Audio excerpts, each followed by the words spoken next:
Para começar, vamos entender como funciona a estrutura de diretórios do Linux.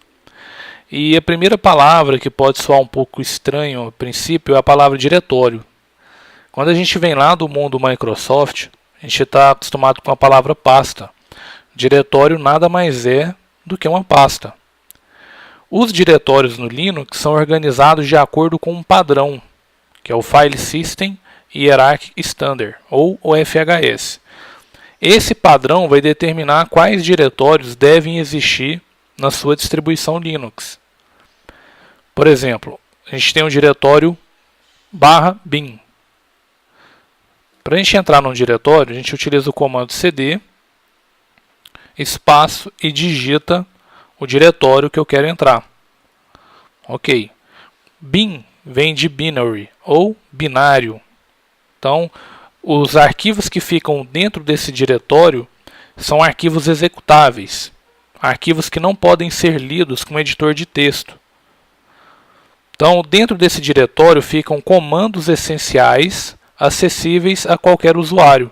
Ou seja, tudo que tiver dentro desse diretório, qualquer usuário pode executar. Vamos utilizar o comando clear para limpar a tela. Então, por exemplo, o comando ls que a gente acabou de utilizar é um comando que qualquer usuário no sistema pode usar. Que serve para o quê? Para listar o conteúdo de uma pasta, de um diretório. Se a gente utilizar o comando with, a gente vai descobrir em que local, em qual diretório esse comando está presente. Então, no caso, ele te dá o caminho absoluto. O que é o caminho absoluto? É desde a raiz, ou seja, onde começa a minha árvore de diretórios, até o arquivo ou subdiretório que eu quero. Tá? O principal diretório no Linux é o raiz, é o barra. Tá? Ele é o pai de todos os outros diretórios. Fazendo analogia com Windows, seria o C2 por exemplo. Okay? Então, dentro do bin ficam os comandos essenciais acessíveis a qualquer usuário. Por exemplo, o comando ls. Dentro do /sbin ficam os comandos administrativos. Ou seja, não é qualquer usuário que vai ter acesso a esses comandos. Tá? Por padrão, somente o usuário root, que é o administrador do sistema, pode executar comandos que estejam nesse diretório. Então, dentro do /sbin ficam os binários essenciais administrativos. É importante ressaltar essa palavra essencial, por quê? O que é um comando essencial? É um comando que não pode ficar fora de um sistema básico, de um sistema funcional. Por exemplo, o comando para abrir o navegador Firefox é essencial para o sistema? Não. Ele é essencial para um usuário que vai utilizar o sistema como desktop, mas essencial para o funcionamento do sistema não. Agora, um comando ls, um comando ifconfig, que é para você configurar a sua interface de rede, obter informações sobre a interface de rede, são comandos essenciais. Então eu preciso disso para ter um sistema mínimo funcional. Tá? Por que eu estou reforçando isso? Porque existem comandos binários pertencentes a qualquer usuário, ou seja, pode ser executado por qualquer usuário, mas que não são essenciais. Tá? Daqui a pouco eu vou mostrar alguns exemplos. Da mesma coisa acontece, existem comandos administrativos não essenciais. Estes comandos, esses executáveis, esses binários vão ficar em outro local. Ok? Dentro do diretório /boot, quando eu falo /boot, eu estou falando o caminho absoluto. O que é isso? É o caminho completo. É desde a raiz até o diretório que eu quero. O correto é falar diretório boot. Ok? Dentro desse diretório, eu vou ter arquivos como a imagem do kernel do Linux. Kernel, que é o núcleo do sistema operacional. Tá? É o que vai fazer acesso ao hardware, vai controlar o sistema, etc. Tá?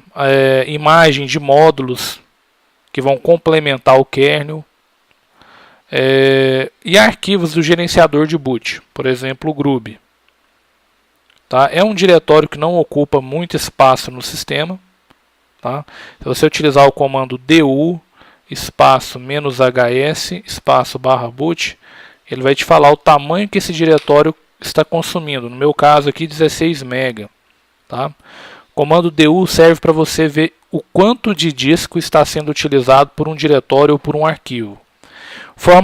O parâmetro H serve para mostrar na unidade de medida mais próxima. Então, ele vai colocar para mim em mega. Então, se for muito grande, ele vai colocar em giga. Tá? Se você não colocar esse H,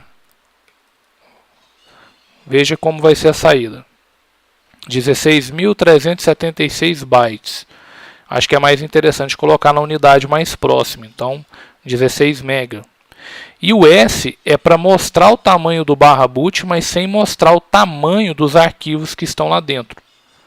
Então, se você tirar o S, veja como que ele vai fazer. Ele vai te dar uma lista dos arquivos que estão dentro desse diretório. Ou melhor, dos subdiretórios e o tamanho total de cada subdiretório. Ok? Então, se eu der um ls espaço -- color, ele vai mostrar para mim o que eu tenho de diretório. Geralmente o que está em azul, tá, é diretório. Geralmente não, o que está em azul é diretório. Se eu colocar a opção "-r" maiúsculo, ele vai mostrar para mim de forma recursiva os arquivos, tá, os subdiretórios e os arquivos de cada subdiretório. Então, por exemplo, aqui eu tenho um subdiretório grub loqueio e os arquivos que estão dentro dele. Tá? Por enquanto, não se preocupe com esses comandos, que ainda vou comentar com mais detalhes. A gente tem um diretório dev. Dev vem de device ou dispositivos. No Linux, praticamente tudo é visto como um arquivo. Então, eu tenho um arquivo que representa a minha placa de som, a minha placa de vídeo. Os terminais, os shells são representados por arquivos, com exceção a interface de rede. Okay? Então, se eu der um ls espaço -- color, eu vou ver aqui vários arquivos. Então, eu vou ter arquivos para representar os terminais, que são esses arquivos tty. Tá? A gente tem, por exemplo, o PSLX, que representa um mouse, tipo PS2. Arquivos para representar o meu HD e as minhas partições, por exemplo, SDA, SDA1, SDA2, são partições de um disco que pode ser do tipo SATA ou SCSI. Okay? Então, o diretório dev ele serve para fazer uma interface entre o sistema e o dispositivo em específico, como por exemplo mouse, HD, placa de som, placa de vídeo, com exceção da placa de rede. O diretório etc contém os arquivos de configuração do sistema, tá? Em geral. Então, por exemplo, um programa, se ele tiver um arquivo de configuração, o local correto é o diretório etc. O diretório lib vem de library, ou seja, biblioteca. São arquivos que são compartilhados entre comandos no sistema, bibliotecas compartilhadas, que vai trazer alguma funcionalidade específica. E aqui ficam as bibliotecas essenciais ao sistema. Existem as bibliotecas não essenciais também, que ficam em outro diretório. Diretório mídia. Aqui ficam os pontos de montagem para dispositivos removíveis. O que é um ponto de montagem? É um diretório no qual vai aparecer os arquivos daquele dispositivo. Pode ser um pendrive, um CD-ROM, um DVD, etc. O diretório MNT também serve para armazenar pontos de montagem para sistemas de arquivos temporários. Por exemplo, eu quero montar uma pasta que está sendo compartilhada em rede. Então eu posso colocar aqui. Não que seja obrigatório. Então o FHS, o padrão FHS dá uma orientação. Esse diretório é para isso, para isso, para isso. Tá? Mas ele não te obriga a montar aqui. Eu posso criar um diretório vazio na raiz e montar naquele diretório. Okay? O diretório OPT, geralmente eu coloco aqui programas que não são software livre. Okay? Ou que seja, e eu quero ter uma versão mais nova, por exemplo, geralmente eu coloco aqui, o PT vem de opcional, tá? Mas geralmente é recomendado colocar softwares adicionais proprietários. Okay? Para você separar o que é proprietário ou não. Mas isso assim, você é livre para fazer essa configuração como usuário root, como administrador do sistema. O diretório SRV vem de services ou server. Aqui é um diretório que é utilizado para armazenar dados de um servidor de e-mail, de um servidor web. Tá? São dados que vão ser providos por serviços de rede no sistema. Servidor web, servidor de e-mail, um servidor FTP, etc. O diretório var vem de diretórios de arquivos variáveis. Por exemplo, arquivo de log, cache, spool de impressão, etc. Tá? Pode ser utilizado também para armazenar e-mail, arquivos que foram recuperados no sistema. Por exemplo, nesse subdiretório lost mais found, etc.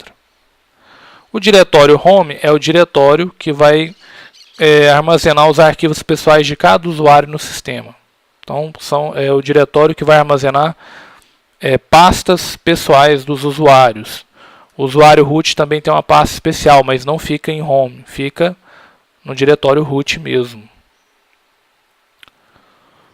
Bom, a gente tem um diretório USR, que é conhecido como hierarquia secundária do sistema, porque depois do diretório raiz, é o maior diretório do sistema. Todos os subdiretórios em USR não são essenciais e têm uma estrutura muito parecida com a raiz. Então, se eu der um ls em USR, veja que eu vou ter um bin, vou ter um sbin, vou ter um lib, ou seja, comandos não essenciais, bibliotecas não essenciais.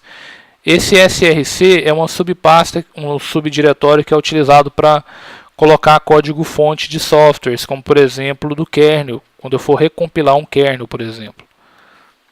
Tá? Para você se localizar em qual diretório você está no momento, basta usar o comando pwd. Então, no caso aqui, eu estou em um SR. O SR que está abaixo da raiz. Ok? Então, por exemplo, eu tenho aqui o srlib. Então, eu tenho as bibliotecas não essenciais do sistema. Os arquivos de biblioteca do Linux, ele tem a seguinte extensão, .so, um número. Tá? Ok. Então, em /sr/bin. Então, por exemplo, aqui ele tem o comando MySQL. MySQL é um SGBD, um sistema de gerenciamento de banco de dados.